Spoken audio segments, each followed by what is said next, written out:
Hey buddies, I wanted to give you an update because as you have probably noticed, we are uploading to YouTube again, and that is because we are back in the Adsense program. That's the good news, that after 1 month of an appeal process, going back and forth between somebody on the Adsense team, they have found that, surprise, surprise, we did nothing wrong.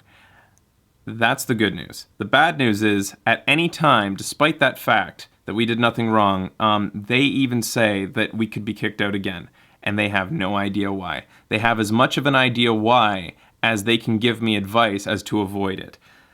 What I have gathered over the last month from the questions they've asked me is that we seem to be a little bit of an anomaly as far as shows go. We have a very small audience, a very small dedicated audience that watches pretty much everything we produce. So though we have a small audience, we have a lot of views by comparison. And because that's mainly because we split our videos into small parts. And that was one of the main questions they asked us was, why do you split it into parts? Why do you put them into playlists? I wrote them paragraphs upon paragraphs of information, also explaining why we had a huge spike, a surge in viewership over the last few months, and that was because we made a hard switch from Blip to YouTube after gaining a very large portion of our audience on That Guy with the Glasses and Blistered Thumbs, and then we made the hard switch over, which may have raised flags on their radar. I kind of make the analogy that their system is like this watchdog or this guard dog that has been commissioned with the task, the very difficult and enormous task of guarding every mall in an entire city. And every so often, this guard dog that never sleeps bites the face off of an innocent person. And the team that trained it says, "Did you look at it funny? I don't know why it does that sometimes."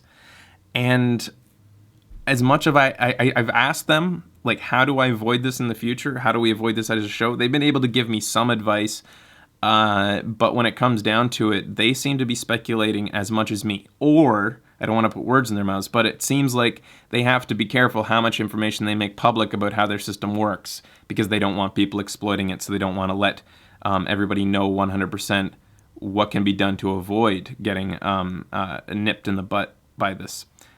So when it comes down to it, that's the story.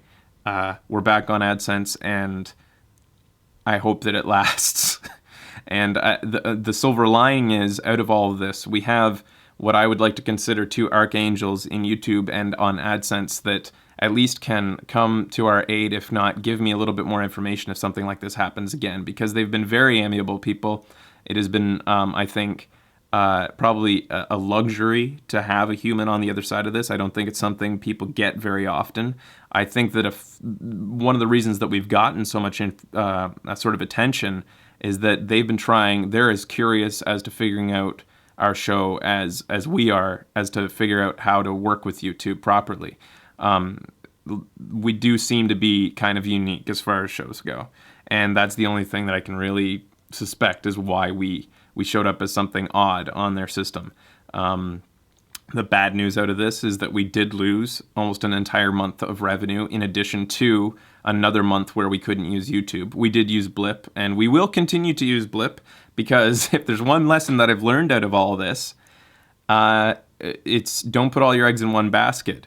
I am going to diversify our income. I'm going to continue to put our episodes on Blip, and those who like to watch our episodes on our website can do that. Those episodes will usually get up first, and that isn't out of design. That's just out of, just the side effect of YouTube and how we have to be careful how we release on YouTube in order to get the most attention without flooding people's boxes. So I guess that's it going forward. In addition to that, Turbo Club is going to become a bigger thing, as I said earlier. It's going to become sort of a service. We are approaching a milestone in turbo ships. The consideration, we had to consider two things: cut it off or make it a service. And I'm starting to look at both possibilities, but I'm leaning very heavily, I think, towards making it a service, and something that is a little bit broader in the scope that it already covers. More details on that to come. But thanks for your support, everybody. Thank you so much for sticking with us and working through this. I hope to be able to just keep on using YouTube like we did in the past, and making more videos without thinking about this sort of thing and concentrating on actually producing the show itself. And to those who were our detractors who decided to go out of their way to talk about, well, that's what they get for exploiting AdSense, and maybe they should get real jobs. Well, I just wanted to say, fuck you guys. And I do read those comments, and I don't want to address them because the positivity far outweighs the negative people out there who don't even have any scope of the situation, who decide to make these assumptions on what is actually going on, and I think just basically be assholes for the sake of it. I do see those, but the positive stuff outweighs it. I just wanted to put that little thing in there. That was for me. I love you guys. Lots more fun stuff to come. Video games awesome never dies. Goonies never say never. Ben will hate me for that. I love you. Bye.